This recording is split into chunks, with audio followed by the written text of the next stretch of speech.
So a lot of narcissists and toxic people like to play little games, like gaslighting games, the games that narcissistic people play. If you're new here, my name is Lee Hammock. I'm a clinically diagnosed narcissist, and welcome to another episode of the Narcissists Code.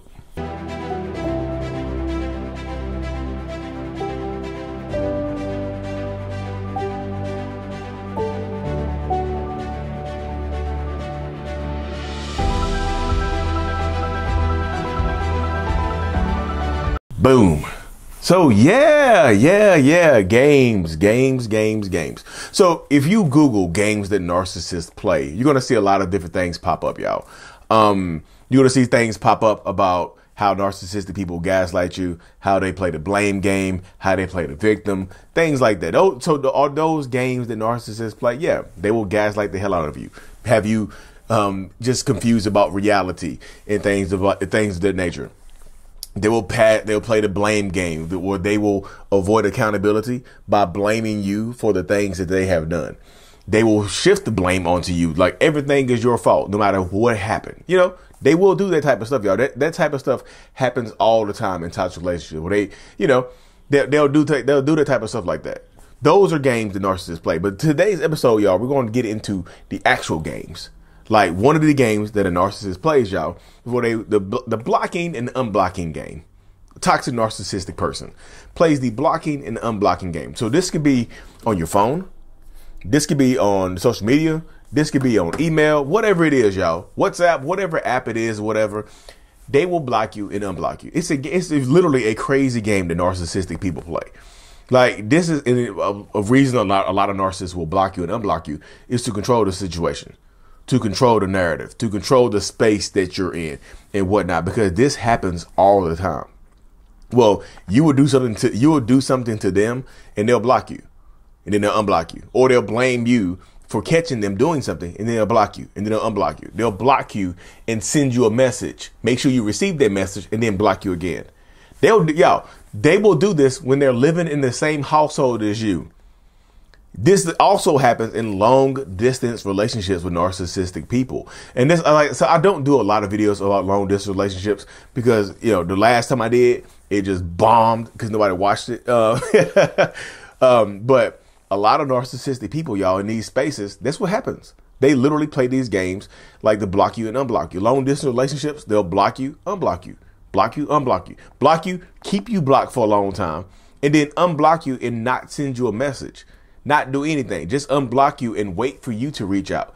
Because if they block you and then you reach out, you broke the no contact. So then it's kind of like the power shifts to them. So they will absolutely keep doing this over and over again, y'all, via email, WhatsApp, whatever forms of communication. They will do that. They will keep doing it, y'all, because it's a weird game that a lot of narcissistic people play. It can be really, really silly, so to speak. It is really silly. It can be really silly. It's absolutely really silly, But another game that narcissists play is the ghosting game. Have you ever been ghosted by, that sounds kind of like an ad. Have you ever been ghosted by your narcissistic partner? Well, welcome to Ghostbusters, Narcbusters. I'm your host, Lee Hammock. But ghosting, y'all. Yeah, they will ghost you. Yes, they will ghost you. Disappear on you for a long time, come back into your life. Not everybody that ghosts you comes back, but they just do it, y'all, as a control thing. It's kind of like the blocking and unblocking in real life, pretty much. That's what ghosting is. Ghosting, I just made it up. So ghosting is literally blocking and unblocking them in real life. I mean, them blocking you and unblocking you in real life. They disappear on you. A lot of times when they ghost you, little to no warning, little to no explanation when they come back. It tends to be something very quick. Oh, I just ghosted you because of you. I got super busy and life got in the way, and I couldn't take 7 seconds out of my busy day to send you a hey or bye because blah blah blah. It doesn't matter, y'all. They will ghost you. Ghosting is a game that a lot of narcissistic people play. They will do that. And I was just like, and as long as you're willing to play the game, they'll play it with you. They'll play it with you. They'll play the little ghosting game with you. So I'll tell y'all, heard me say this before. If they ghost you, let them remain Casper. Let them be Casper, the friendly ghost. If they want to be Casper, let them be Casper. Let them fit into Casper's shoes. Let them do Casper stuff. Okay? Because that's where we are. We're letting people remain Casper. If that's who you want to be. If they ghost you and you let them come back, y'all, they'll just do it again. It's just like you playing the PlayStation with them, and they are literally handing you a controller, and you're playing the ghosting game with them. Do not play that game, y'all. Do not. Do not play it. The next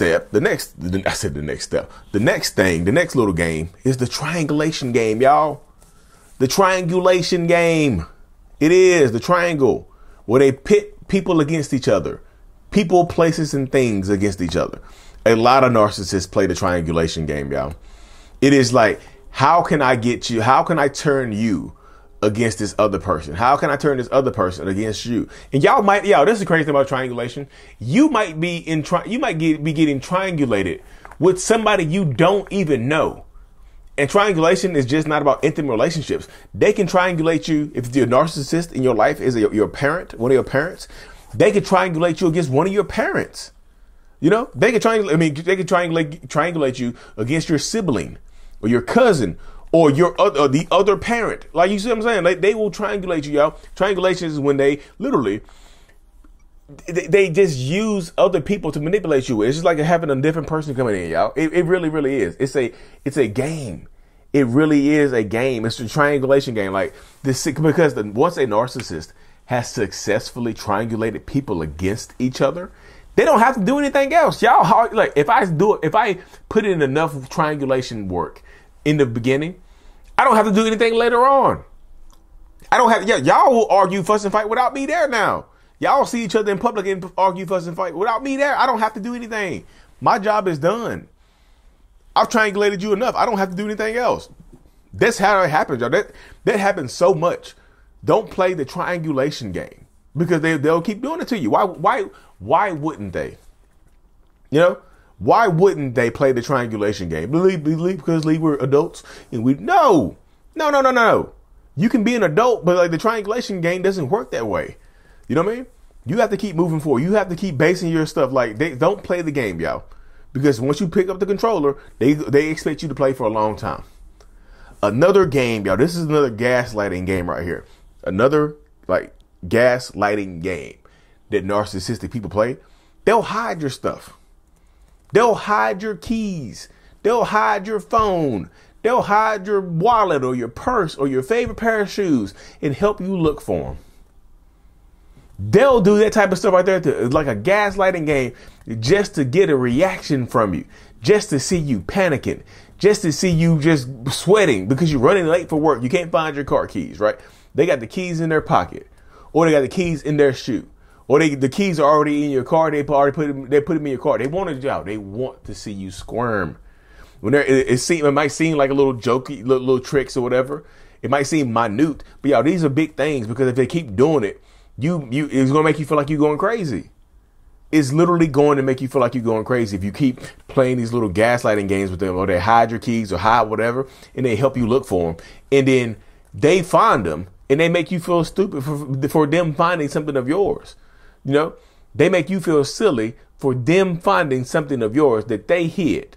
I had a woman tell me one time that like she would come in the house, set her keys on the counter, and they always, like later on, they will always be missing somewhere else. And she did not remember picking them up. But her partner was just like, you're crazy. Like, what do you do with your keys?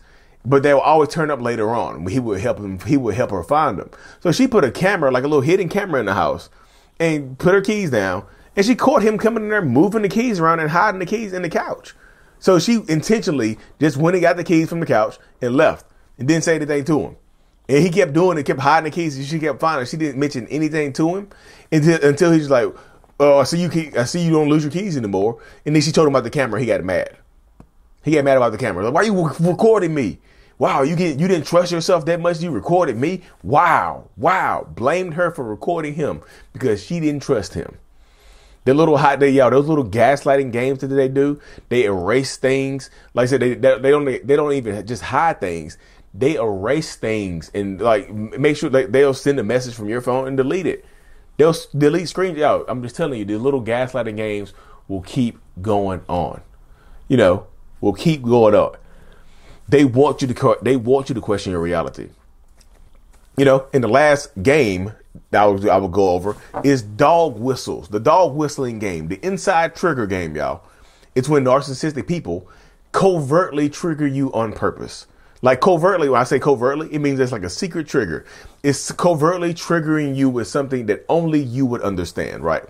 Only you understand it. Like you understand what we're going through. You understand what we're dealing with. You understand it. Like you get it. You understand. Like, so I do it on purpose to trigger you, to see if I can get a reaction from you.